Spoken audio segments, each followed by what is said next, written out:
को खोजीमा छौँ। डस्टबिन कहाँनिर होला भनेर हामी छौँ।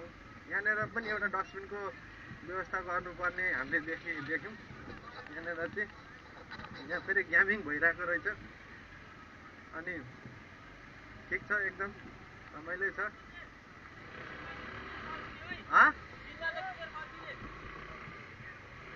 अगाडि हाम्रो ब्रोदर गइरहनु भएको छ।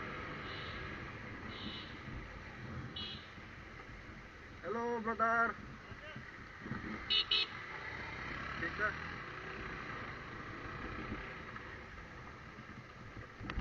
यहाँ चाहिँ एकदमै भिडभाड भएको छ।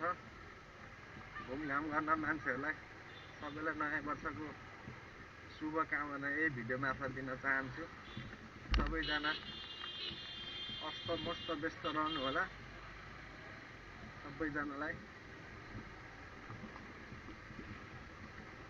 हामी चाहिँ अगाडि बढिरहेको छौँ। रासो तालबाट हामी फर्किरहेछौँ। अब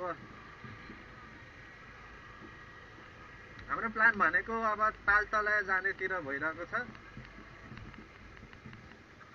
अब हामीले यहाँ डस्टबिन भेटेर यहाँनिर डस्टबिन हामीले उचित व्यवस्थापन गरेका छौँ। यहाँ धन्यवाद। सुनसरी साब फोहोर मलाई रासो ताल भनेर रहेछ। यहाँनिर हामीले फोहोर व्यवस्थापन गरिसक्यौँ। फर्किने हामी फोहोर हाल्नको लागि मात्र हामी यहाँसम्म आएको हो। खासमा उता पनि एउटा डस्टबिन भएको भएदेखि हामी फोहोर उतै व्यवस्थापन गर्थ्यौँ। ल हामी फोहोर हालेर फर्किसकेको अवस्था है।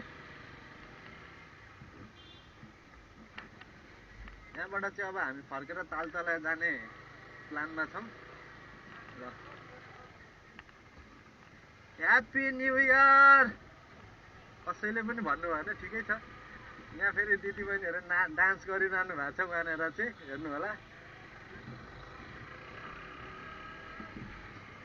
सबैलाई आफ्नो आफ्नो तालमा छ, रमाउनु पर्छ। ठिक छ, हाम्रो नयाँ वर्ष यस्तै हो।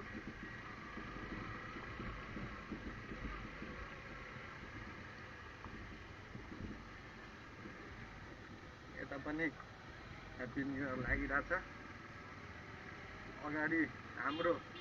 अगाडिको राइडिङमा हुनुहुन्छ हाम्रो डेभिड ब्रदर र त्यो भन्दा पछाडि बसिरहनु भएको छ हाम्रो देव सर। अगाडि हाम्रो हिमाल पारीको देशबाट राइडिङ गरिरहनु भएको छ भने पछाडि चाहिँ किरण चौलागाई हाम्रो ब्रोदर बसिरहनु भएको छ। र म चाहिँ भिडियो भ्लगर सन्तोष खत्री मिस्टर फडाङबाट तपाईँहरूले हेरिरहनु भएको छ। तपाईँहरूको साथ सहयोग र सपोर्टले नै माथि पुग्ने आशाको साथ सबैले लाइक सेयर र सब्सक्राइब गरिदिनुहुन्छ भन्ने आशाको साथ भिडियो अझै अगाडि बढाउँछौँ। यहाँनिर चाहिँ